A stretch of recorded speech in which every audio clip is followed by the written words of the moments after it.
15 Rust tips and tricks that every player should know. From the insane way to hide your small stashes, so even cheaters can find them, to new ways to raid bases and crazy minigun exploit. I guarantee you won't know all of this. So make sure to hit that like button, subscribe to the channel and enjoy the video. The Ice Throne has a broken texture. If you shoot at the bottom of it, nothing unusual happens, but if you shoot at the top of it, the bullets will go through the throne. As you can see, all 3 bullets hit the target, so we can conclude that the upper part of the throne texture doesn't have a hitbox, and this can be used to build a trap. If you have raided the base and all you have to do is break the window to get to the TC, but you're out of explosive ammos, in that case you can use Molotov because it does damage to Embrasures, and if you throw it right, you'll also be doing damage to the TC at the same time. Here's what it looks like.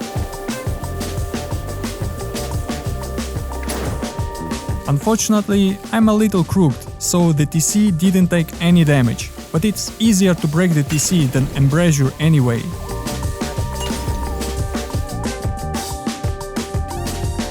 You can increase building stability for external TCs using this method. First, build 4 squares as usual.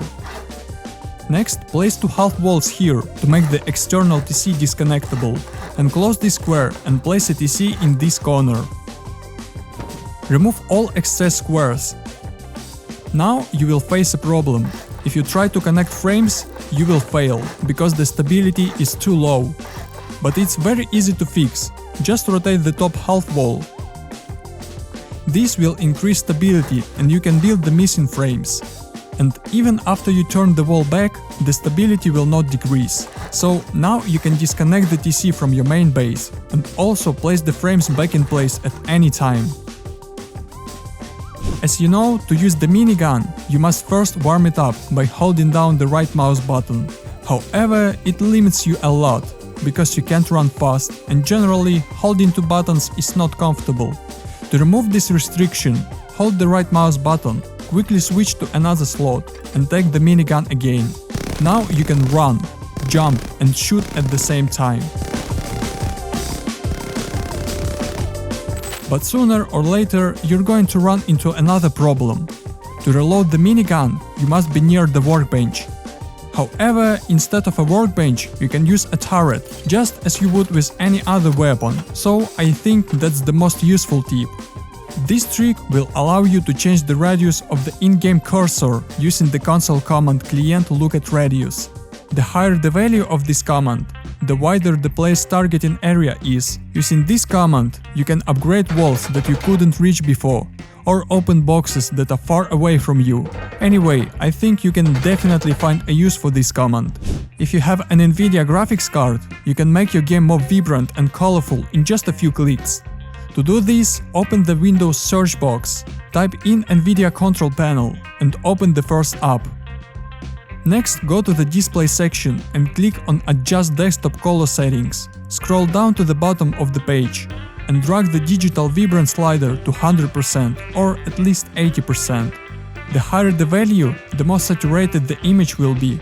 You will immediately see a huge difference in the colors. And this bind will help you save a lot of time during eco raids. I'll leave this command in the description below, so you can just copy it. Now when you press the M button, your character sits down and starts hitting the wall, and all this happens automatically. So you don't have to hold 2 buttons on your own. Instead, you can go and have a cup of tea. Siren Light can be used as a ladder. Here's what it looks like. This method can be used to build a shooting floor or to make unexpected peaks inside your base. Either way, these lights have so many uses. Have you ever recycled workbenches in an outpost or bandit camp? I tried doing it once on the official server, because I thought I'd get at least some scrap, but in the end, it turned out that you won't get a single unit of scrap from the first, second or even third workbench. So don't make the same mistake as me. If you want to raid someone, you can hide the turret near their base. To do this, place the legacy shelter as close to the base as possible. Then build a triangle foundation here. and as you can see, you can now place a turret here. But it's better to do it from the inside, as I'm showing. If you place a turret like I showed you, you can put a generator inside as well. Or you can do even better and place a solar panel on top of the legacy shelter. You can also put a generator in here as well. If you are building a shooting floor, never put embrasures on the inside of a window, and here's why. To give you an example, I'll put a few inside and a few outside. If the embrasure is placed on the outside, you won't be able to jump inside the window, which means it will be very difficult to soft side the wall or ceiling. And if the embrasure is placed inside, you can easily jump inside the window and soft side another window or ceiling with a wooden spear. So keep that in mind. If you want to place a gun trap behind a small wall, you usually place 2 bear rugs or regular rugs on the floor, and then put the gun trap on top. And it will stand higher than a normal gun trap, but that's not the best way to do it. So, as you can see, this is a regular gun trap, and this is a gun trap that stands on 2 bear rugs. But these rugs can stick out through the wall, making this trap obvious. So I'm gonna show you an easier and more convenient way to do it. Just place a branch or any other electrical component on the floor and place a gun trap on top. As you can see, this works just like the rug method, only it's much easier. You can completely hide small stashes even from cheaters. To do this, put your loot room inside and hide them. Next, place a large box on top of these stashes. It doesn't matter from which side you try to dig them out, you won't succeed. But that's not all, because even after you pick up the box, you won't be able to get those stashes, as they are broken now.